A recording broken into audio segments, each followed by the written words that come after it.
Forge of Destiny, Chapter 1. Ling Qi began her first morning as a disciple of the sect, blearily rummaging through the tiny kitchen for something simple to eat.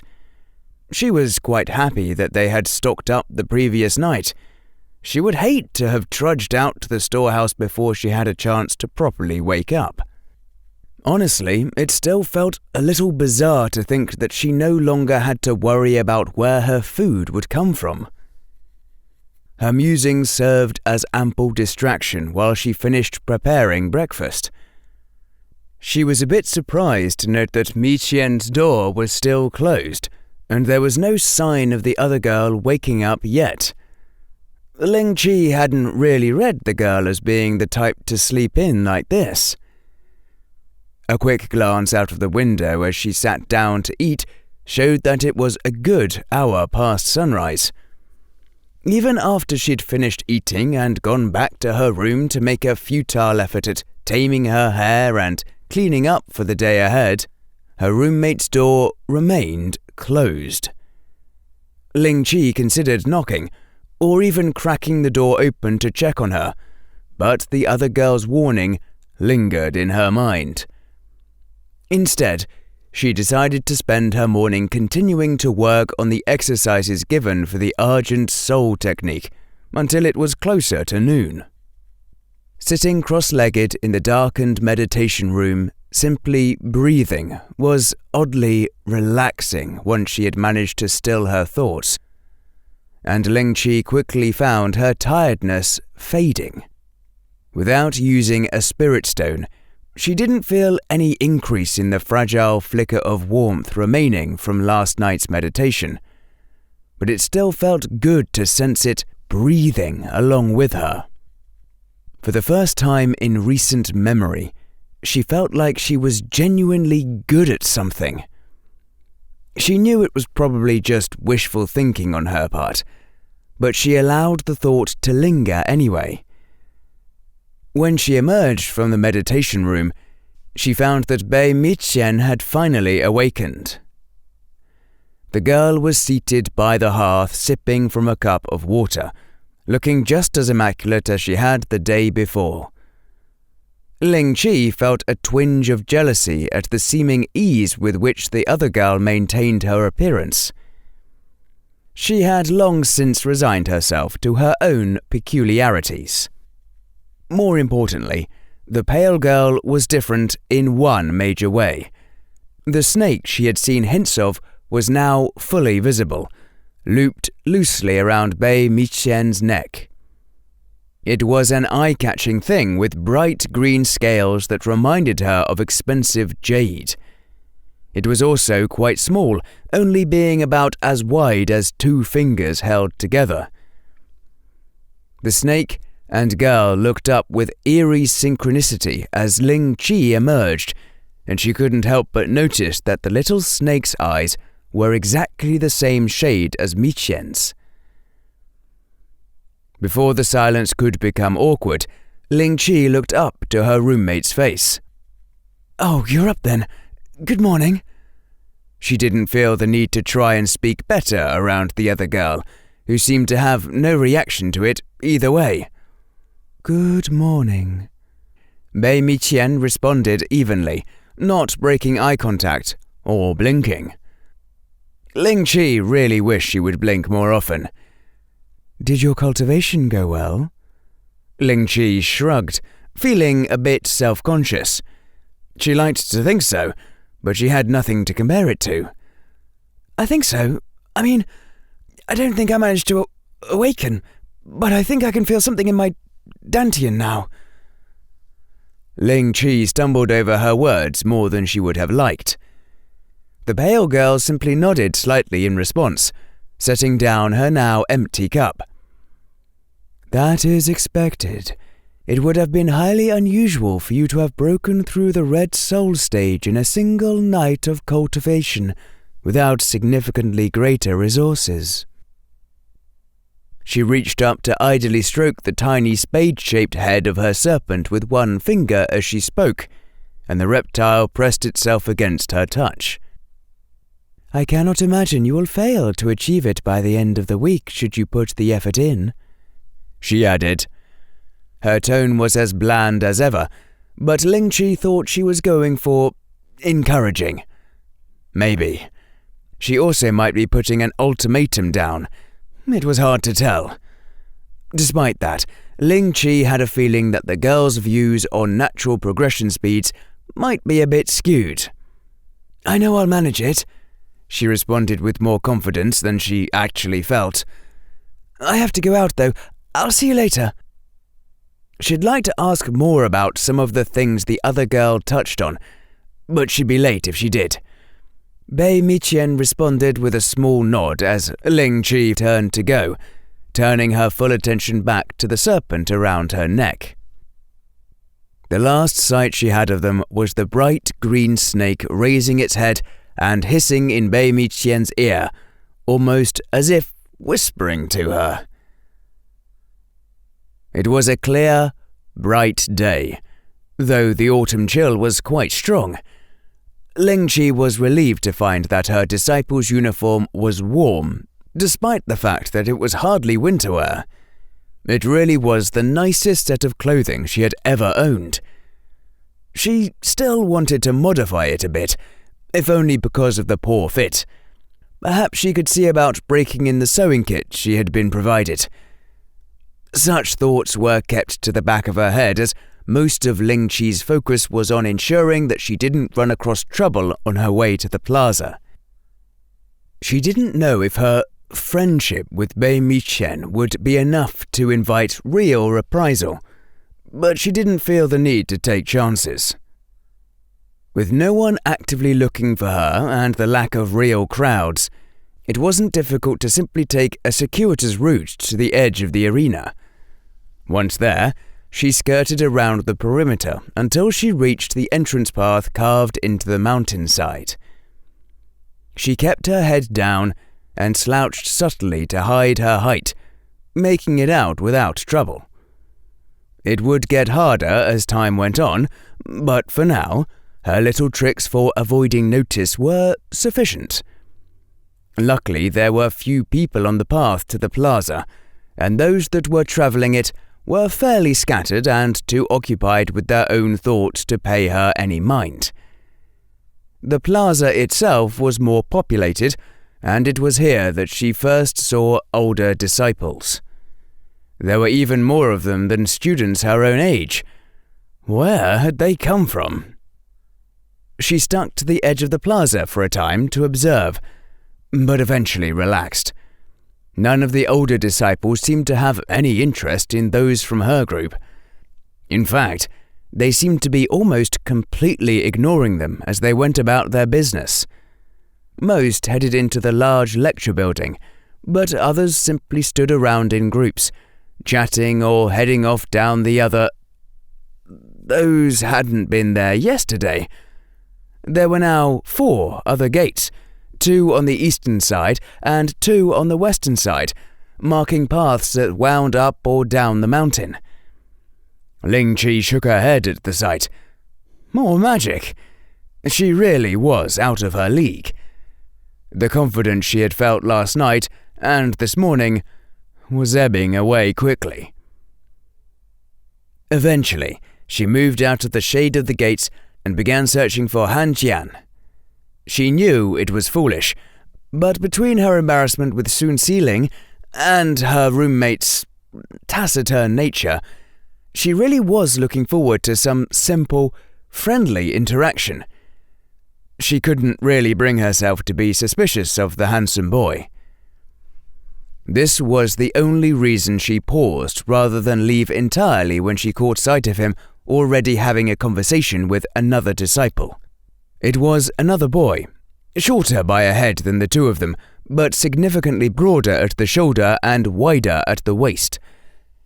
If anything, he seemed almost Han Jian's opposite. Squat and brawny with fierce features and spiky black hair. She wasn't close enough to hear them over the low murmur of sound from the rest of the plaza, but she did see that the shorter boy was doing most of the talking, gesturing wildly.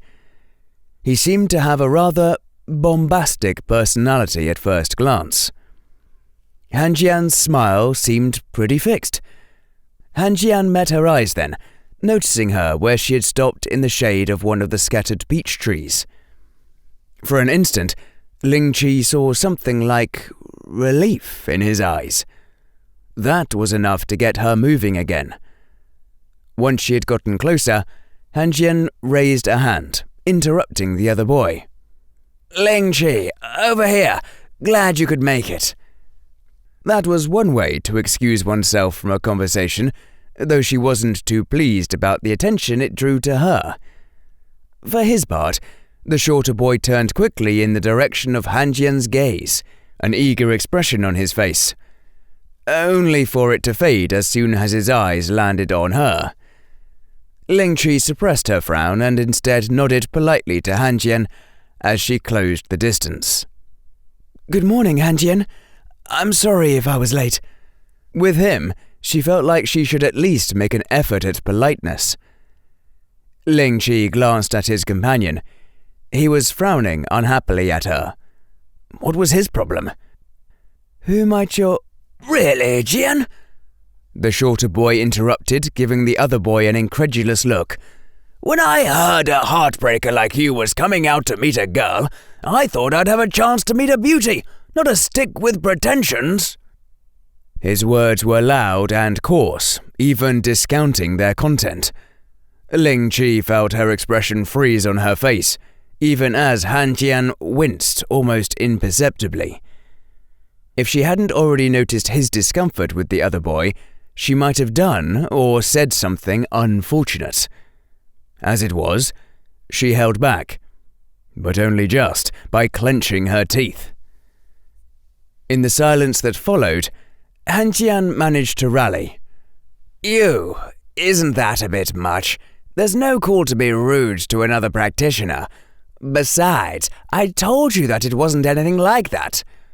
"That was definitely more than a bit much," Ling Qi interjected sourly, glaring at the shorter boy and ignoring the unpleasant twinge that Han Jian's words brought for no reason that she would acknowledge. "You," simply waved a dismissive hand at her words, making her temper flare further. He didn't even look at her. "She's just a commoner, Jian. You can tell by looking. Are you really going to waste time on this?" Ling Qi didn't bother saying anything this time, though her expression grew darker. She couldn't do anything about this now, but she would certainly remember the insult. Han Jian's expression was wary as he responded. "I'm not going to break a promise, you." It was probably the least friendly thing she had ever heard him say.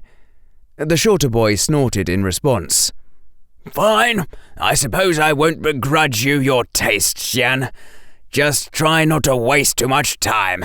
I won't stand for a brother of mine falling behind." He stomped off on his own as his words faded into the morning air, leaving the two of them standing in awkward silence. Well, Han Jian seemed awkward. Ling Qi was seething internally. "So, brother?" she asked dully, fixing Han Jian with an unimpressed expression. He winced, rubbing the back of his neck with his hand. It was only then that she noticed the tiger cub was nowhere to be seen. "Not by blood. It's just—" He trailed off, seemingly searching for words. "Have you ever had a peer that your parents pretty much ordered you to make nice with? It's like that." Ling Qi hadn't ever had that experience, but she could understand what he meant. She had made nice with less pleasant people during her time living in the streets. She felt her temper cooling. It wasn't Han Jian's fault. "Heartbreaker?" She quirked an eyebrow. Now, the handsome boy just looked tired and exasperated. "It's a stupid joke that started a few years back because of a friend's sisters. You just takes it too seriously because—" He trailed off and gestured helplessly at his handsome face. Ling Qi thought he sounded sincere, but she couldn't help but be a bit more wary now. Although, if she were being more reasonable, it was a little silly for a 14-year-old boy to be considered a heartbreaker. "So, what happens now?" he sighed. "I can give you a few tips on starting your cultivation, if you would like, and I can help you practice a bit like I said I would." He responded sincerely. "I'll be going to the classes the elders are holding in the afternoon, though." "So will I," Ling Chi said, feeling a bit relieved. "Will this be a one-time thing, then?" "I figure I can spare an hour or two every few days if you like." Han Jian really did seem almost too nice. His ass of a friend did have a point, though. She was just a commoner. Why was he willing to spend time on her? She would like the answer to be that he simply liked her, but she wasn't sure she could believe that. "I would like that." Ling Chi considered just asking him, but she couldn't risk offending him and losing his aid. She needed every resource she could get right now. She felt a little sad that the encounter with the other boy had made her suspicious, but it was for the best. "Where should we start?" she asked. "My roommate helped me get a feel for my dantian, and I think I have the first breathing exercises down." "Oh, that was fast," Han Jian said, eyebrows rising.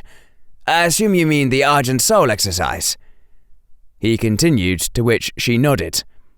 "I'll leave finishing that to the elder later. If you understand your dantian." "I'm not sure I do," Ling Chi admitted. "She kind of brute-forced it.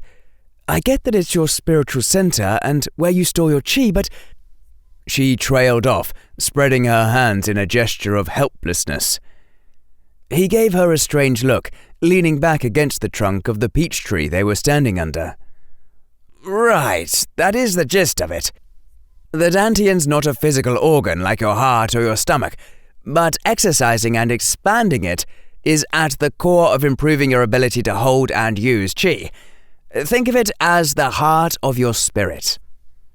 Ling Chi was vaguely aware of the body's organs from a half-remembered diagram in a physician's text that she had stolen and pawned off last year. She racked her thoughts for information from a text she had only flipped through in a moment of idleness while waiting for a fence. "Does that mean that once I awaken it will start moving chi through the rest of my body?" He smiled, and, despite herself, she felt a little warmer. "Yeah, but unlike your physical veins, you'll have to open your meridians manually. It's pretty difficult and painful, but you'll need to bear with it because your chi won't be able to affect the world without any open channels." Cultivation wasn't easy, it seemed. Ling Chi took a seat on the bench beneath the tree and continued to talk, discussing the basics of cultivation. There were a very large number of potential meridians in the human body, and which ones she chose to open would affect which techniques and arts she could learn. Arts were what cultivators called their magic, and techniques were individual spells within an art. Much of it went over her head, but she thought she understood the basic idea. Han Jian had winged-aligned meridians open in his legs, as well as fire-aligned meridians through his heart and spine. A practitioner essentially had a limited amount of space in their body to use for channeling chi, which allowed the use of arts.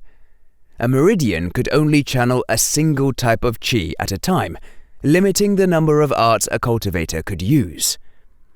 As one grew in power, their body could withstand the opening of more meridians, allowing them a greater breadth of techniques. It did mean that Ling Chi, who was just starting out, would be limited to a single art at first. That was troubling. If the classes turned up nothing on the matter, she might have to ask Bei Miqian for advice. For all that she did enjoy the time spent with Han Jian, it couldn't last forever. After an hour or so, she had a slightly better handle on things, and he had corrected some mistakes she was making with the Argent Soul exercise. It was with somewhat restored confidence that she walked alongside him to the lecture hall as the sun dipped past its zenith and the time for the afternoon lessons began.